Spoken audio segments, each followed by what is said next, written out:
Assalamualaikum warahmatullahi wabarakatuh.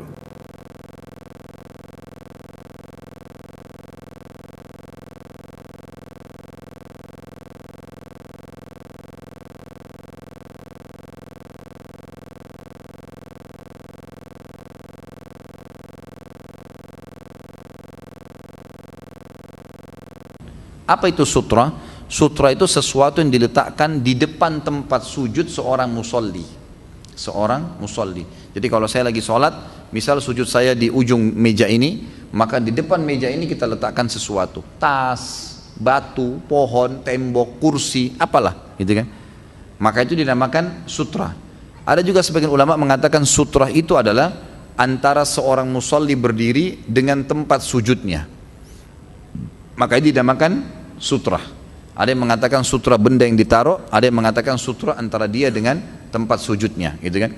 Makanya sebagian ulama Hanabila mengatakan kalau orang tidak mendapatkan sesuatu yang dia bisa letakkan di depan tempat sujudnya, batu kah, kayu kah, atau apa saja, tembok atau orang yang sedang sholat juga, maka semestinya dia bisa menjadikan ujung tempat dia sujud, ujung meja ini misalnya diniatin sebagai tempat sutrahnya. Nah, itu dibolehkan, gitu kan?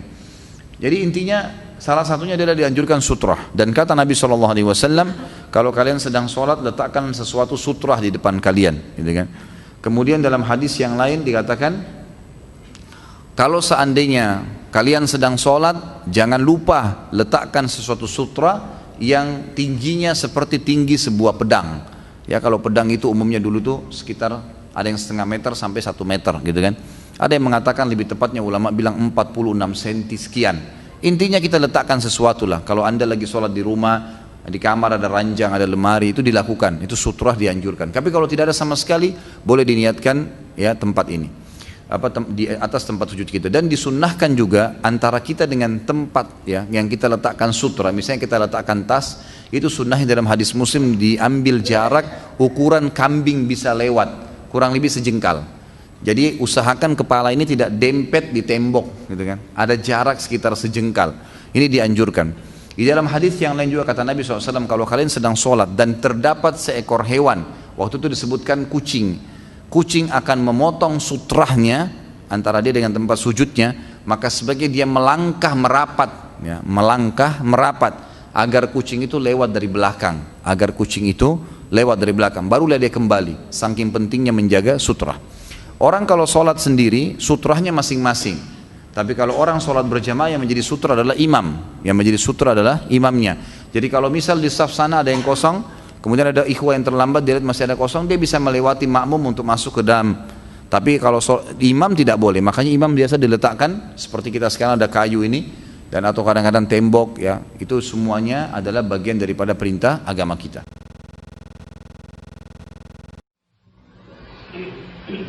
Jadi yang pertama adalah kita berdiri tegak, semua pundak ditegakkan, telapak tangannya tegak di samping, dipastikan semuanya tertarik, tulang belakang dan dadanya tegak, kan gitu. Mata ke tempat sujud, tidak dialihkan kemanapun. Kemudian sudah tenang begini, betul menghadap kiblat, telapak kakinya tadi dibuka, ya. Tumitnya dibuka, bukan ini ya, tapi ini dibuka, sejajar dengan pundaknya. Dan juga perlu diperhatikan ya. Kalau lagi sholat, terutama laki-laki ya, bapak-bapak terutama perhatikan, ada hadis yang menjelaskan tidak boleh mata kakinya tertutup. Pada saat ketemu antara tumit saya sama Pak Heban, maka betis saya akan ketemu sama Pak Heban, pundak saya juga ketemu. Ada celah nggak? Nggak ada celah. Beda kalau begini, coba kita praktekin yang salah Pak, selama ini. Masih mending kalau tersentuh begini. Ada orang nggak mau nyentuh. Kalau tidak paham sunnah, biasanya kalau kita sentuhin ditarik sama dia. Kemudian kita mulai takbir, Allah, mata tetap musuh ya, Allahu Akbar, atau Allahu Akbar. Boleh juga caranya Allahu Akbar. Gerakan dulu. Allahu Akbar. Ya, dua-duanya boleh. Tadi pertama dengan suara Allahu Akbar bersamaan. Ini enggak, gerakan dulu, letakkan sini baru Allahu Akbar. Terutama kalau sholat berjamaah, imamnya dianjurkan gunakan yang kedua, supaya makmumnya dipastikan tidak mendahului dia. Karena makmum yang mendahului bisa diubah wajahnya menjadi dari tadi. Baik.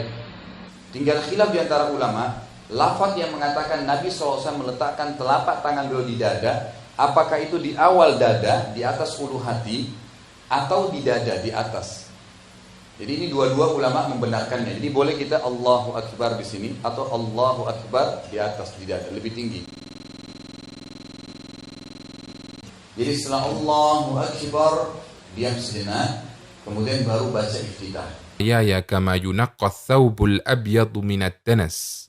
Allahumma ghsilni min khatayaya bisalji wal ma'i wal barad. Kemudian setelah baca iftitah kita membaca isti'adzah, mohon perlindungan. A'udzubillahi minasyaitonirrajim. Ada dua macam ya. Di sini kita lihat dua riwayat. Kemudian membaca isti'adzah, mohon perlindungan kepada Allah dari syaitan yang terkutuk sebelum baca Al-Fatihah dengan mengucap a'udzubillahi minasyaitonirrajim min hamzihi wa nafthihi wa nafthihi.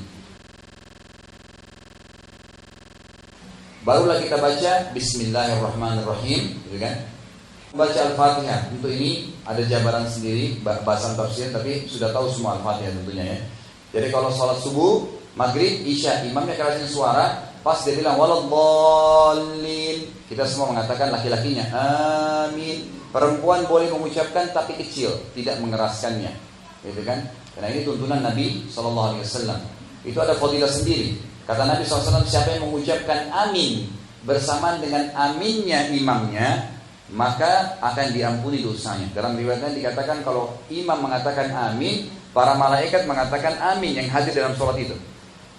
Maka siapapun makmum yang menyamai aminnya imam dan malaikat, maka akan diampuni dosanya yang lalu. Artinya tertib. Begitu imam mengatakan waladhdallin, imam dianjurkan membaca amin, lalu semua makmum mengatakan amin. Ini memang mengeraskan suara. Membaca satu surah atau ayat dari Al-Quran. Kemudian beliau SAW membaca sebagian dari Al-Quran. Terkadang beliau membaca satu surah secara lengkap. Kemudian kita rukuk. Allah, kembali lagi gerakan dasar, Allahu Akbar. Ini lututnya digenggam dan gitu. Kemudian dipastikan punggungnya rata. Subhana rabbiyal azim. Boleh sami Allahu liman hamidah di sini. Tetap tegak, ya, gitu. Jangan bukukan dan konsentrasi mata di sana. Kemudian sujud dengan dua cara tadi ya. Sujud kita bisa meletakkan. Jadi sujudnya ini adalah boleh lutut dulu turun seperti ini. Jadi sami Allahu liman hamidah atau sami Allahu liman hamidah, kemudian kita sujud dengan cara menurunkan lutut dulu, kemudian baru telapak tangan diambil jarak ukuran siku kita. Jadi ini ukurannya ini siku di sini ya. Letakkanlah telapak tangan kita itu di tempat yang secukupnya dan ini sejajar ya. Barulah kita sujud. Allahu Akbar. Subhana rabbiyal a'la. Perhatikan siku jauh dari tulang rusuk, siku jauh dari tanah, perut jauh dari paha. Semua tadi dipraktikin. Paha jauh dari betis, paha jauh dari betis. Jadi turun Allahu Akbar yang diletakkan. Kemudian sujudnya diambil jarak. Nah ini tadi sejajar sebelah pundak. Allahu Akbar ya. Ini sangat beda Bapak Ibu sekalian dengan sujud yang salah begini. Atau orang sujudnya begini ya. Ini pasti tidak betah dia untuk sujud. Tapi kalau tadi sesuai dengan sunnah, ada sirkulasi udara, kita bisa lama. Sujud pun bisa lama ya. Ini Allahu Akbar. Tadi cara turunnya dua ya. Turun lutut dulu, Allahu Akbar, gitu kan. Kemudian taruh telapak tangan lagi. Boleh juga telapak tangannya dulu, tapi cara turunnya begini. Nah, jadi turun itu sami Allahu liman hamidah, gitu kan. Terus kemudian kita turun begini. lutut sampai di sini, kemudian telapak tangan ditaruh. Jadi jangan begini ya, jangan begini, sama beda begini. Ya salah ya. Itu yang seperti unta yang tidak boleh tadi. Begini. Tapi turun dulu lututnya, jadi kan mendekati lantai baru diletakkan telapak tangan. Umumnya sih ya, umumnya yang lebih mudah itu lutut dulu turun, umumnya. Tapi dua-duanya boleh. Baik. Sekarang pada saat kita sudah sujud tadi, perhatikan sujudnya 7 anggota badan ya tadi. Telapak tangan, muka sama hidung, lutut dan telapak kaki. Bangun dari sujud, duduknya iftirash. Ini iftirash ya. Kalau kita sudah sujud tadi, ini duduknya bangun iftirash begini. Allahu Akbar. Rabbighfirli, Rabbighfirli.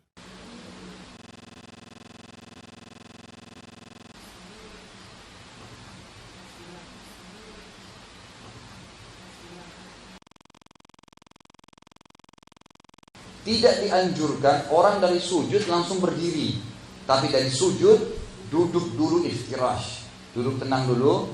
Kemudian setelah itu mengepal tangan kita, ditopangkan di lantai yang mendorong tubuh kita ke atas.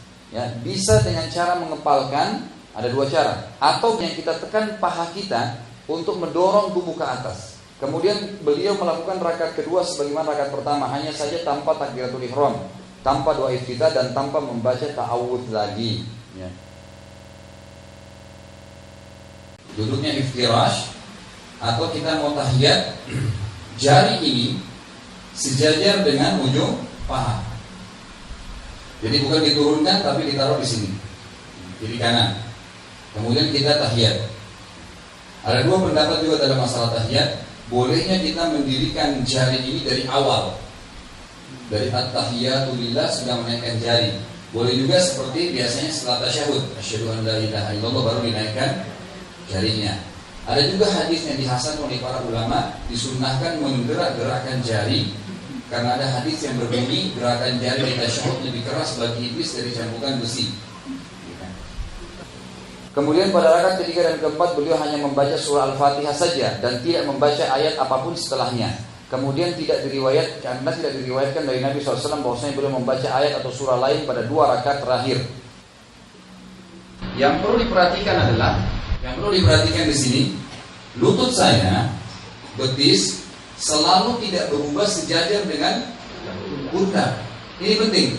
Termasuk kalau Bapak Ibu mau mengubah, ini kan duduk iftirash namanya. Kalau mau duduk tahiyat terakhir tawarruk, begini caranya. Ini hanya dimasukkan ke sini dan duduk. Saya nggak usah dorong teman saya di sebelah.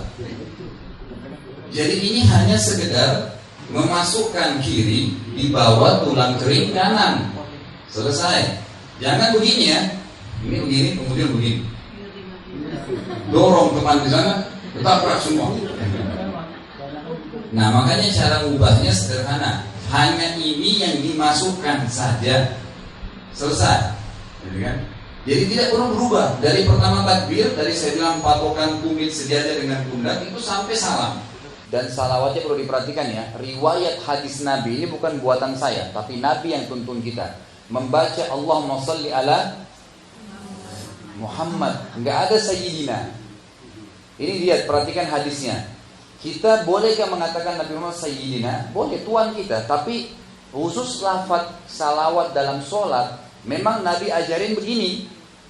Nah, kadang-kadang kita ini menganggap di Indonesia kalau tidak menyebutkan sayyidina tidak hormat pada Nabi SAW. Keliru.